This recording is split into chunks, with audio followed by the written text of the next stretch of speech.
Come in. Welcome. I'm E.G. Marshall.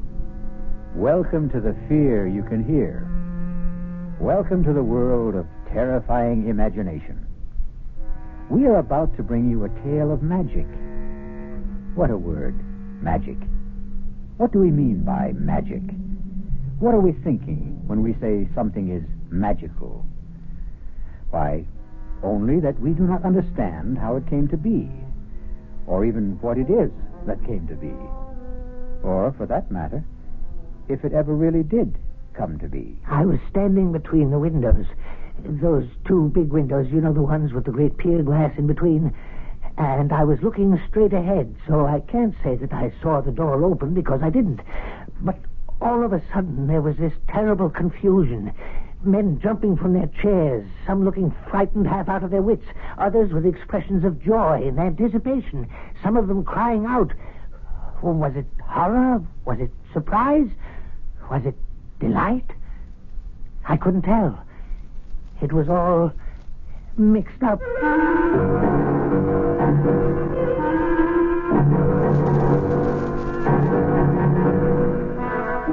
Our mystery drama, The Walls of Jericho, was written especially for the Mystery Theater by Elspeth Eric and stars Robert Dryden.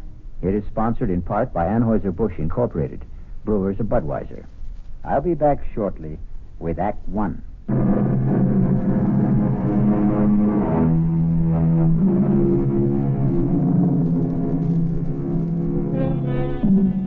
Anything can have magic. A name, a poem, a face, a touch, a phrase of music, a sudden silent thought that brushes across the mind. But it won't be captured. No, not magic. For magic merely happens. Watch out. Ready or not, here it comes. It's cold in here, don't you think, Cudworth? Well, Drindle's gone to fetch another log. We'd best hurry, or the fire will have burnt itself out completely. That's asking a bit much, isn't it? For Drindle to hurry? I suppose one shouldn't ask too much. Ah, poor old Drindle. How old is he now? What would be your guess, Ashley? I wouldn't hazard one. He's been steward at the club since before I became a member. Ah, here he comes. I don't like to see him carrying a log that size. Oh, Drindle. You wanted something, Mr. Ashley? A half an hour ago, Drindle, I asked for a brandy and soda. But you have your brandy, Mr. Ashley. Ah, but have I my soda? Haven't you? Oh, you haven't. I'll get it for you right away, sir. Right away. Possess your soul in patience, Ashley. The club should really start to think of retiring him, wouldn't you say? Start to think? That's all we ever do. We never actually get on with the thinking, do we? Oh, hello. Everybody, have you seen this? Who's making that racket? Higgins just came in. Oh, him. Have you seen it? Have you? Seen what, Higgins? Well, I just took it off the bulletin board, Winthrop. Now, you're president of the club. You should be the first. Read it aloud. At 4:00 in the afternoon of January 12th, the devil will come down the chimney of the fireplace in the members' lounge. Let's see that. I just this minute took it off the bulletin board. Now, who's playing jokes around here? Now, who wrote this? Did anyone here put this notice up on the bulletin board? Let me see it, Winthrop.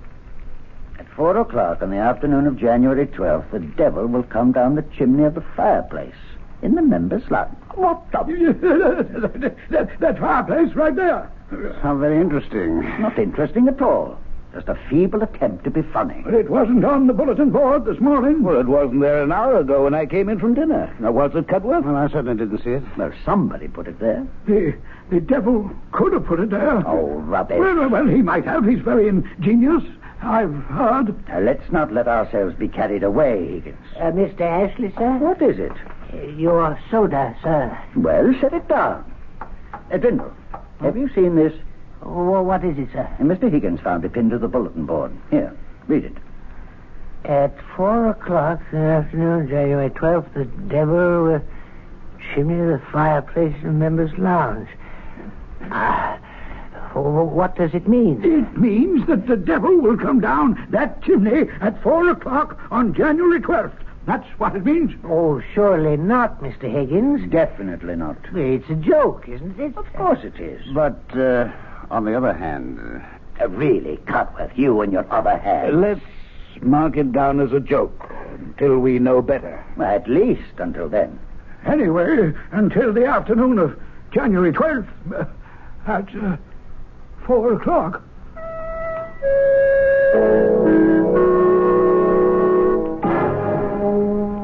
Fools. Halfwits. Come to the table. Boobies, every one of them. Now, your oatmeal will get cold. Those clods. Don't blame me if it's spoiled. I bamboozled them like the bunch of noodles they are. Anytime you'd care to state what you're talking about, I'm all ears, as the saying goes. Meantime, come sit down. The esteemed high and mighty members of the Ralph Waldo Emerson Gentlemen's Club, from the president, the exalted Mr. Amos Winthrop, on down. Oh, them. Imbeciles. Now, you didn't go making trouble, did you? That remains to be seen. Because they're just waiting for an excuse to give you the sack. You're not so young anymore. I know that, Martha. And not always strictly teetotal on the job, I suspect. I'm never drunk. Well, a man needs to be a little elevated to spend 10 hours a day with those Back Bay snobs, but I flim-flammed them. Now, look here, Timothy Grindle. Don't you go doing anything to raise the hackles on those gentlemen. Nincompoops. Because if they should give you the old heave-ho, you know where you'd wind up, don't you? Right here at home with me, and I won't have that. They're not about to fire me, not right away. As a matter of fact, it's I who may have lighted a small fire under them. And they should be starting to feel the heat of it soon now. Very soon. Timothy, what have you done? Oh, nothing very much. I only posted a notice on the bulletin board, that's all. What kind of a notice? A modest little notice stating that on January 12th at 4 o'clock in the afternoon, the devil would descend the chimney of the fireplace in the members' lounge. You said the devil? You should have seen the excitement, especially Mr. Higgins. Oh, he's such an emotional little man. You invoked the name of the devil? No, I did no such thing. You summoned up the devil? No, I played a joke on those superior snobs who've been taking me for a joke all these years. That's all I did. Oh, once you summon up the devil, Timothy, it's not so easy to send him back where he came from. Will you stop it, Martha? I only want to make them worry. Those fine gentlemen who've never had a care in the world since the day they were born. Worry? How? About what? Worry. Will he come down the chimney? Oh, they'll worry from now to the 12th of January, and I'll be there 10 hours a day to watch them worry. And if his satanic majesty does come down the chimney, what then? Oh, he won't. He won't. I wrote the notice myself, and old Beelzebub didn't dictate it either, if that's what you're thinking. No, I'm thinking you've started something, Timothy, that he won't be able to stop.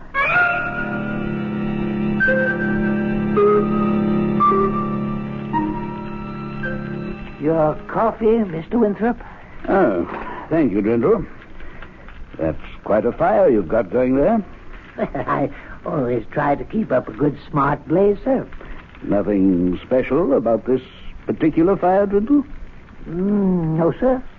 It's January 12th, Grindle, and precisely 3 minutes before 4 in the afternoon. Is it indeed, sir? Oh, come off it, Grindle. Surely you're not indifferent to the heralded appearance of the Prince of Darkness down the chimney? Well, it's really no concern of mine, Mr. Winthrop. No, the membership doesn't share your aplomb, Grindle. Lounges filled to overflowing. Oh, so it is, sir, and I'd best stir myself. Other gentlemen will be wanting coffee. Bring me a brandy, Grindle, if you have the time. All the time in the world, Mr. Higgins. Old Grindle's the only cool character in the room. Even Ashley, who thinks this whole thing's nonsense. Ashley doesn't even believe the devil exists, for goodness sakes. Well, he's still been sitting on that little hassock by the fireplace since noon. I tried to get him to lunch with me, but he wouldn't budge. Oh, suspects a trick, no doubt. What do you? Well, it is possible, I suppose. What, who'd want to play a trick like that? I mean, even if someone wanted to, how'd he go about it? Now suppose something, or someone, descends that chimney at 4 o'clock, as I am firmly persuaded he will. Who or what could do that? There's a great roaring fire going. Eldrin saw to that. Well, suppose someone with a perverse sense of humor should toss a dummy down the chimney.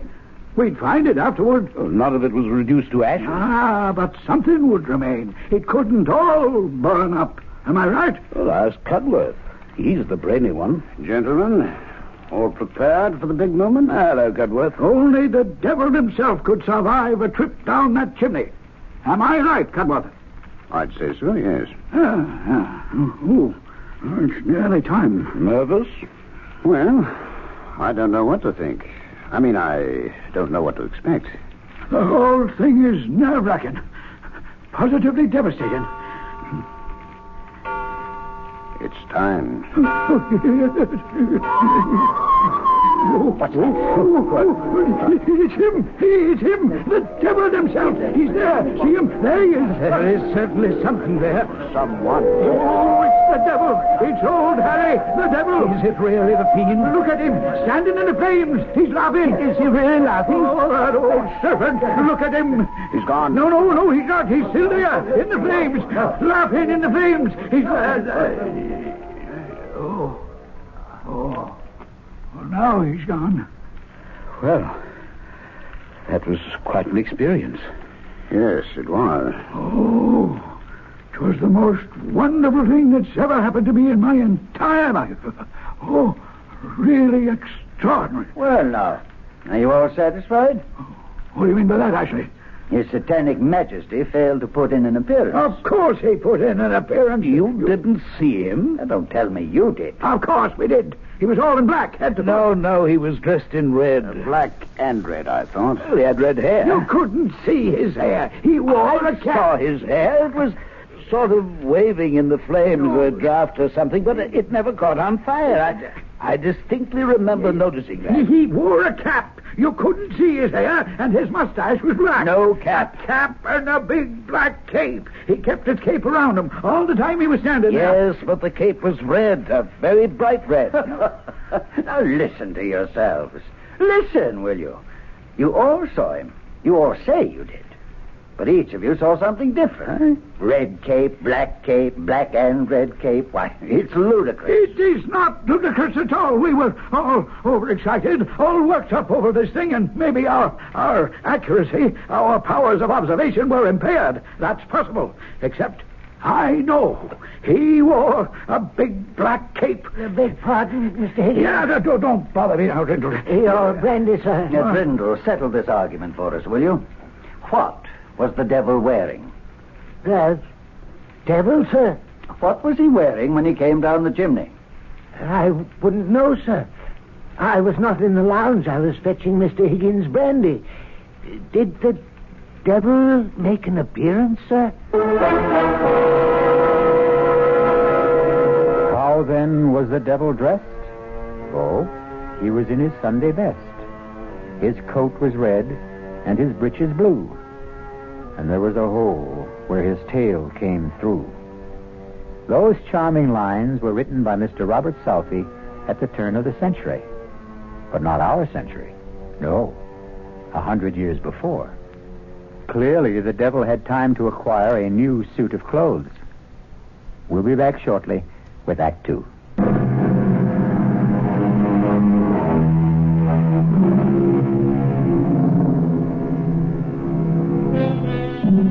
Did the devil indeed descend the chimney of the Ralph Waldo Emerson Club in the afternoon of January 12th and stand laughing in the flames? There isn't complete agreement among the club members even now, more than a month later. Cudworth, I have to talk to you. Sit down, Winthrop. Have you seen it? I've seen it. It wouldn't do any good to take it down from the bulletin board, I suppose. Well, half the membership's already seen it and told the other half. Lightning strikes again. I never dreamed it would, did you? Well, it's a slightly different bolt of lightning this time. Not the devil. The white goddess, I believe the notice said. I copied it down.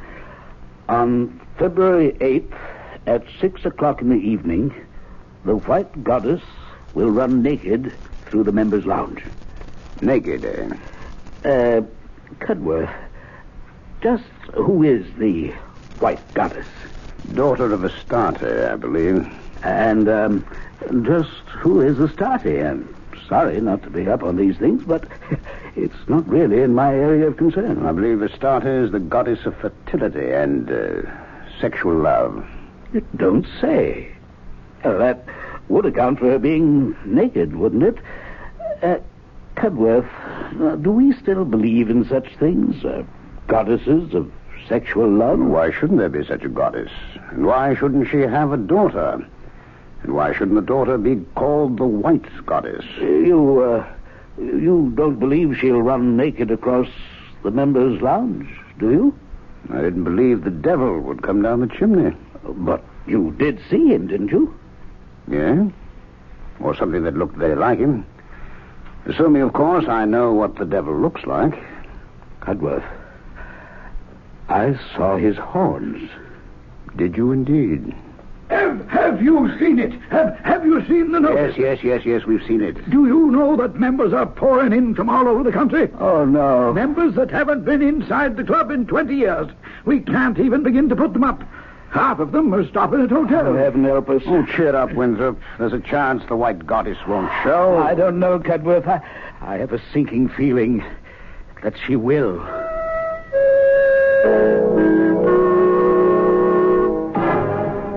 There isn't an empty hotel room in the whole of Boston. Why are you doing this, Timothy? What are you getting out of it? I'm getting something off my own back, that's what. I'll never understand you. You haven't up to now, that's for sure. Playing jokes on people at your age. It's no joke. Well, I don't know what else you could call it. It's a plot.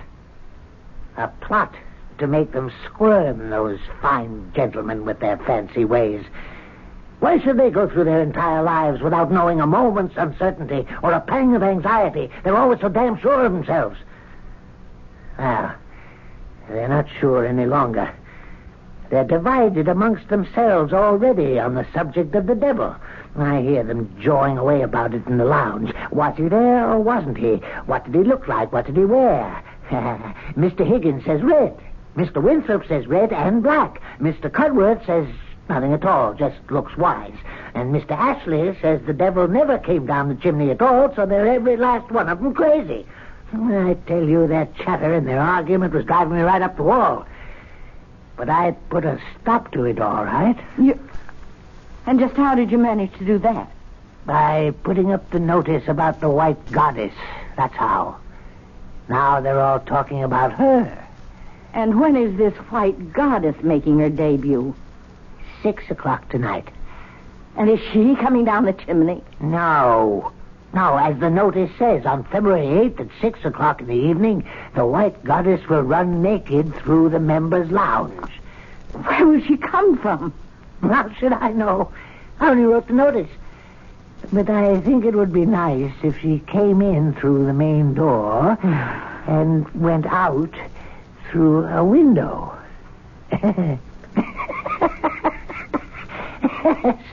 That would be rather nice.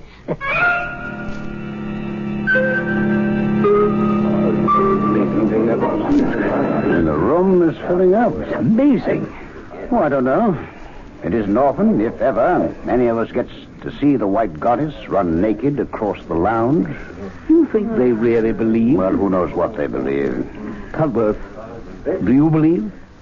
I'm here, as you see. I suppose that's the only possible answer. Well, it's the only one you're going to get. Do you believe, Winthrop? Like you, I'm here.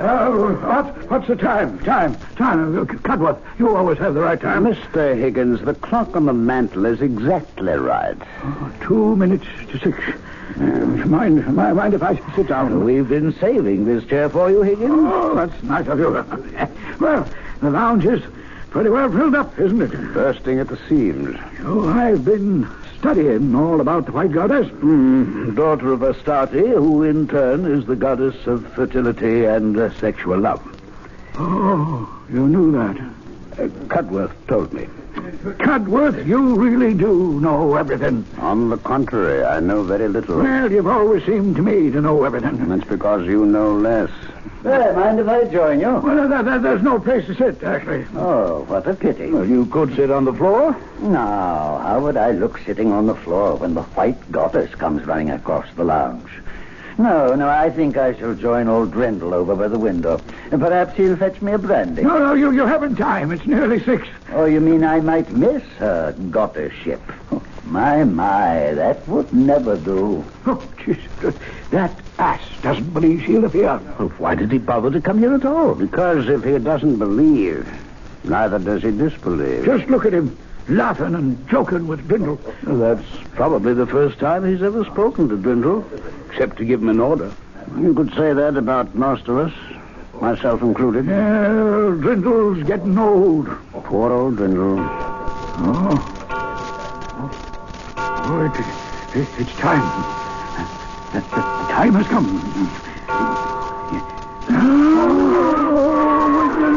Oh, look at her. She's beautiful. Sublime. Oh, my goddess. Oh, heavenly thing. I never thought I should live to see anything so beautiful. The most exquisite thing I ever saw. Whatever shall see. Where did she go? She was here such a little time. She disappeared through the window. The wall, I think. No, through the window. The one back of where Ashley's standing with Drindle. I saw Ashley turn and look out the window just as she vanished. You don't think it's possible he saw her too? Oh, no. Not Ashley. Well, Ashley? What? If you can stop staring at the stars, I'd like to ask you something. Magnificent. Yes, the stars are magnificent, but I have something else in my mind. Well, what's troubling you, Cudworth? Why, nothing very much, Ashley. Is something troubling you? The way she disappeared. Simply melted into the astral light. Who melted into the astral light, Ashley? Why, the white goddess. Well, don't tell me you didn't see her. Oh, yes. I saw her. Radiant in all her nakedness. Glowing like mother of pearl. Her long hair flying out behind her. Oh, but then, you saw her. Yes. Now, the others, did they see her? Oh, yes. Of course. So everyone must have seen her. Now, Drindle. Yes, sir? You saw her. No, Mr. Ashley. Oh, come now, Drindle. Of course you saw her.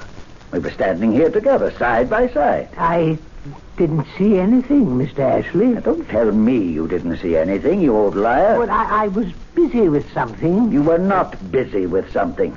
We were standing here talking, and the clock struck 6, and the door opened, and she came in. And she ran. Her feet hardly touched the floor. Ran across the lounge to this window, this one right here. Why, her shoulder brushed mine. I felt it. My left shoulder. Now, don't tell me you didn't see her, or I'll break your back. Now, don't excite yourself, Ashley. The most beautiful spectacle it's ever been the good fortune of any of us to witness. And this numbskull Drindle stands there and tells me he didn't see it. He was busy with something. Oh, I won't stand for it. You listen to me, you fool. It's blasphemy. Unadulterated blasphemy for you to deny that you saw what I saw. What we all saw. Now, say it. Say you saw the white goddess run across this lounge, didn't you? Didn't you?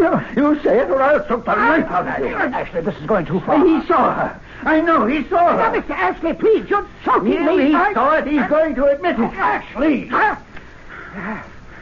Oh, why couldn't you stay out of this, Cudworth? Now, you might have killed him. Are you all right, Drindle? Yes. Yes, I'm all right. Oh, Ashley, go into the bar and buy yourself a drink. You need it. Yes, I need it. I need it, all right. You're sure you're all right, Drindle? Yes, quite sure, Mr. Cudworth. Oh, by the way, Drindle, did you see the white goddess or didn't you? You don't need to be afraid to tell me. Either way. I didn't see anything, Mr. Cudworth. You see, I was busy with something, and No, I didn't see anything at all.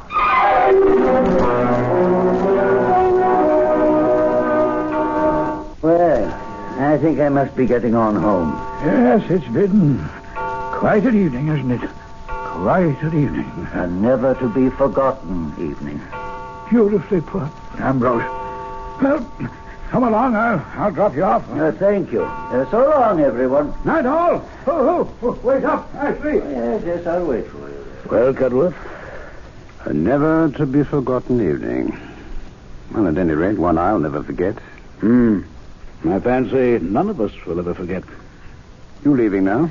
No, I'm going to stay until the room's cleared. It's about cleared now.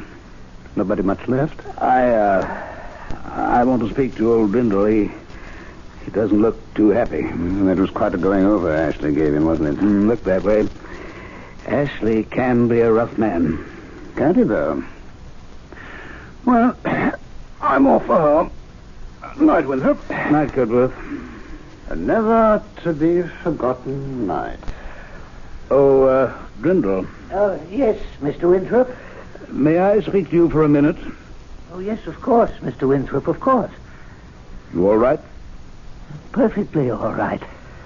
I couldn't help noticing you and Mr. Ashley seem to be having an altercation of some sort.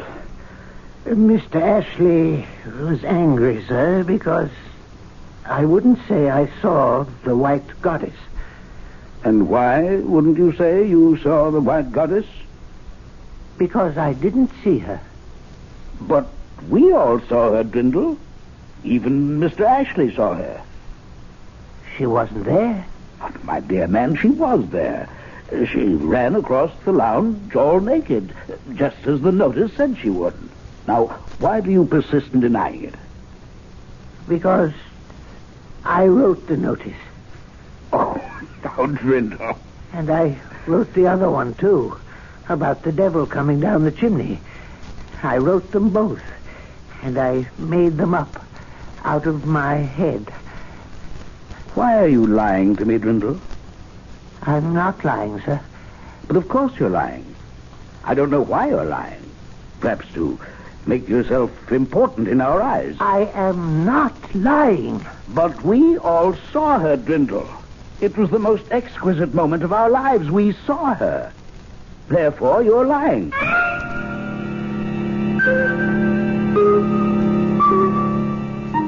All minds are little. In this great universe of ours, man is a mere insect as compared with the boundless world about him, as measured by the intelligence capable of grasping the whole of truth and knowledge. Yes, Virginia, there is a white goddess. We'll be back shortly with Act 3.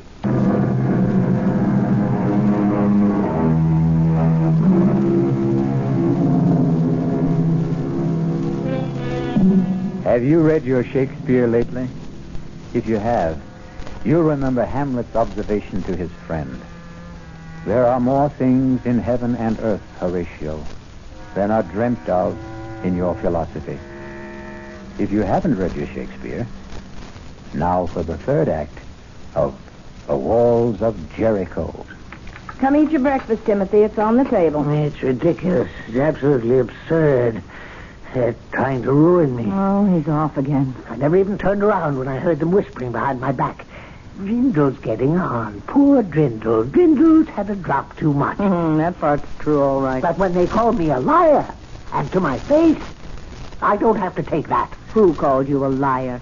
Mr. Amos Winthrop, the president of the club, the highest mucky-muck of all the high mucky-mucks, that's who. Well, what kind of a lie did you tell him? No lie. I told him no lie. I told him the God's own truth. That I had written those notices and put them up on the bulletin board. The one about the devil coming down the chimney and the one about the white goddess running naked across the lounge as well. Why wouldn't he believe you? Because he's a fool.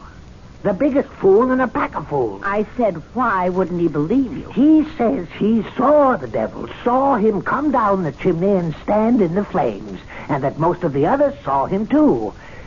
All but Mr. Ashley and a few other disbelievers. Oh, you should never have invoked the devil. I told you that at the time. But even Mr. Ashley is saying that he saw the white goddess run across the lounge.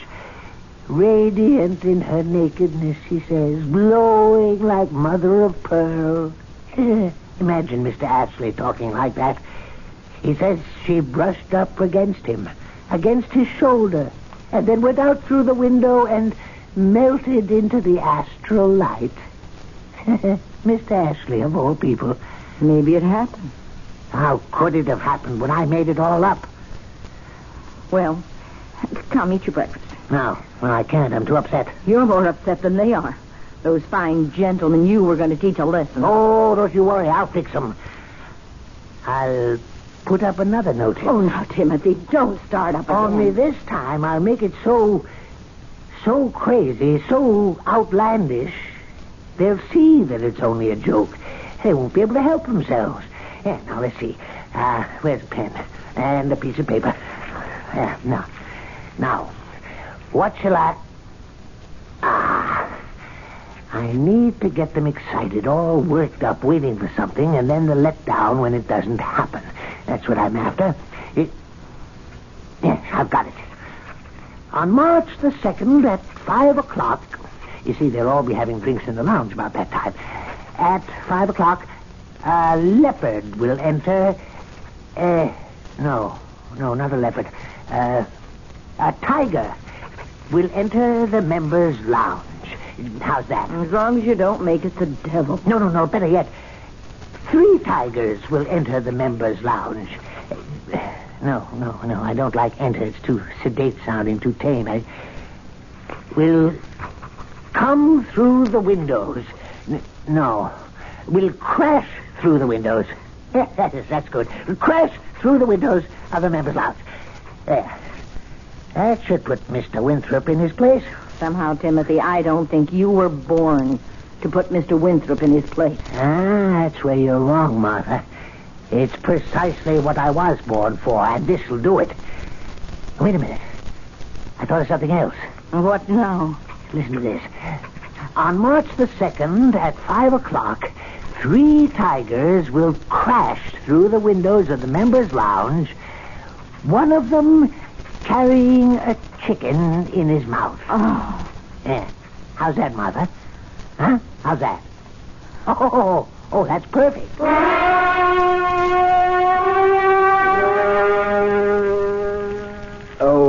Grindle. Mr. Winthrop, yes, sir? Stir up that fire, will you? Yes, sir. That's fine. Would you like another log, sir? No, that'll do it, I think. Weather's letting up a bit. Yes, it seems to be. You're in the club a bit early today, sir? Yes, a bit. Why, yes, it's only a little after 4. Are you waiting for the tigers, sir? How's that? I just thought perhaps you might have wanted to be the first one on hand when the tigers crash through, that's all. You're being impertinent, Dwindle. It's very unlike you, Dwindle. Is it, sir? Same as you're lying. It was unlike you to lie to me. Yeah, I suppose it was. You know it was. Now, you're not going to tell me the latest notice on the bulletin board was also your invention, are you? I'm not going to tell you anything, Mr. Winthrop. Well, I'm glad to hear that. I'm sure you'll agree that it's not my place to tell you anything. I most certainly and emphatically do agree. I thought you would. Not that I'm certain that the 3 tigers will crash through the windows. No, I'm not certain at all. It's absurd on the face of it, isn't it? Most absurd. 3 tigers. Well, now. Perfectly ridiculous. And one with a chicken in his mouth. It's laughable. Well, don't laugh, because it just may happen, precisely as the notice predicts. We simply do not know. I promise not to laugh.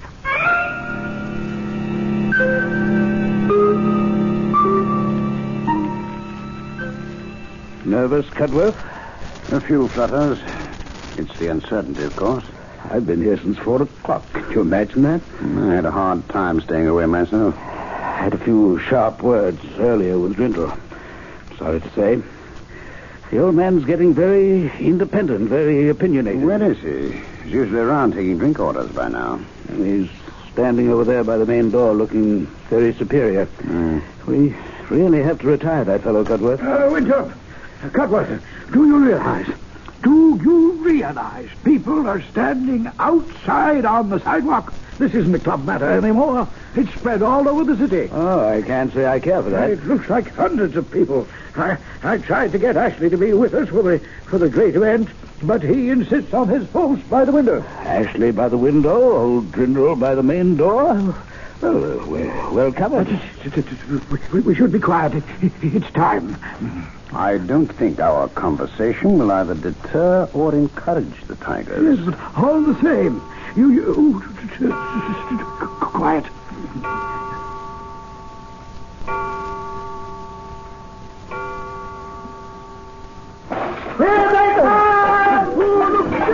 Lord Davis!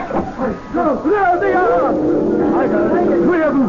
Three tigers! And one has a chicken in his mouth. They're making for the door. Out of the way, Grindle! Out of the way! Grindle! Out!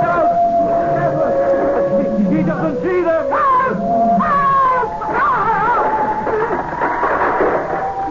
Cudworth, did they...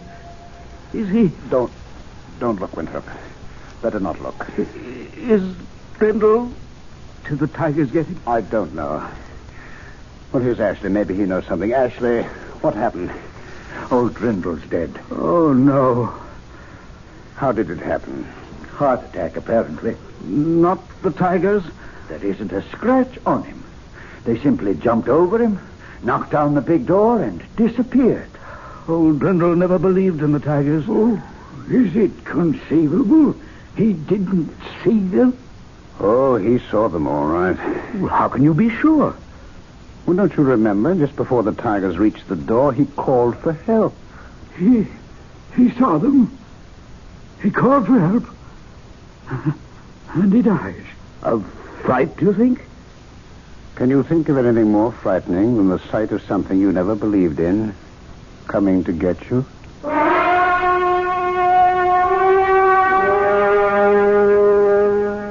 Let's step in here for a few minutes, gentlemen. We won't be disturbing you, Katie, if we use part of the lounge, will we? What happened in here, Mr. Winthrop? Who upset all the furniture?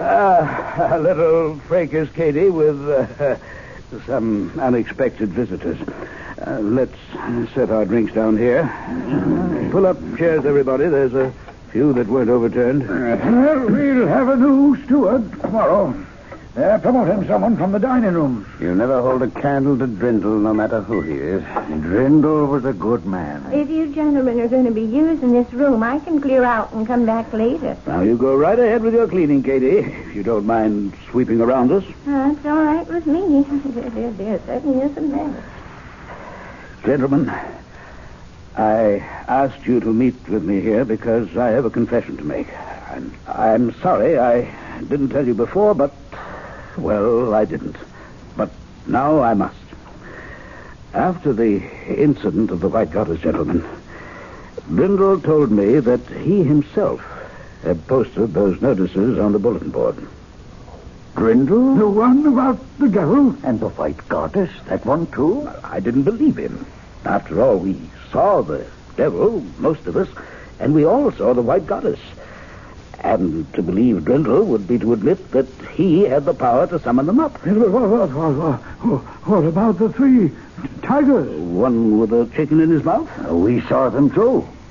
And in all probability, so did Drindle. And the sight killed him. Is it possible that a man like Drindle had the power to invoke such things? Well, I must now concede that he did. There I must take issue with you, Winthrop. Drindle only put up the notices. The power lay within us, the membership. I, for one, claim no such power. You, for one, have no such power, Ashley. Nor have I. Nor has Winthrop or Higgins or any member of the club separately or consciously. But unconsciously and collectively, the power is ours. Together and without knowing it, we can do such astounding things. Together and without knowing it, we are constantly doing astounding things, are we not? And always have. Both for good and for evil. I call your attention to the biblical story of the Battle of Jericho. We all know that stone walls cannot be shattered by a band of men marching round them, a final blast of trumpets, and a great shout. We know that. And yet it happened. The walls of Jericho fell. Why did they? Consider the circumstances. The Israelites outside the fortress city, the eagerness, the expectancy, and above all, the desire and the belief. Consider the steady tramp of marching feet. Consider the narrowed concentration of the marchers. No man divided in his mind, and no mind divided from the mind of any other man. Consider the psychic pressure created by such a congregation. Mass hallucination? It was no hallucination that Jericho fell to Joshua. No. I should call it mass projection. And that's what happened here? To us? We, all of us, acting in concert, projected these apparitions by the sheer force of our unconscious minds. Then we weren't wrong. We really saw them. The devil, the white goddess, The 3 tigers? one with a chicken in his mouth. We really saw them, even as the walls of Jericho really fell. Beg your pardon, sir. What is it, Katie? Look what I swept up over by the main door, sir. If I am not mistaken, they're chicken feathers. What's been going on here, sir? And so ends our tale of magic. A magician performs his tricks. We are delighted and applaud because we cannot comprehend how he did them. But what if the magician himself cannot comprehend? I'll be back shortly.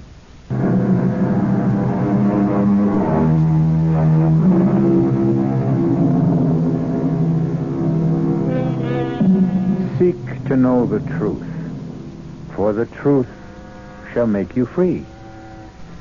I believe that, but it's a long search and a weary one.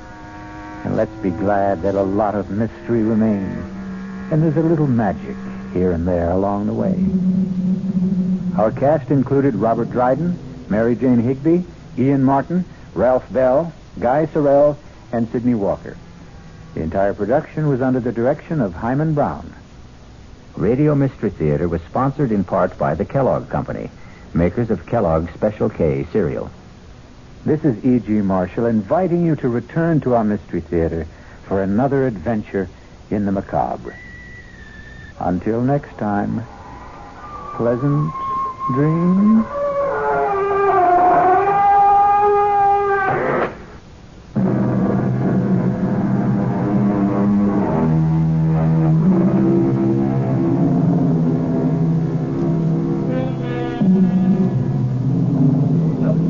Mystery Theater was brought to you by ShopRite Supermarkets, where you get a lot more for a little less. By Suburban Savings, with offices throughout North Jersey, and by your New Jersey Dodge dealers.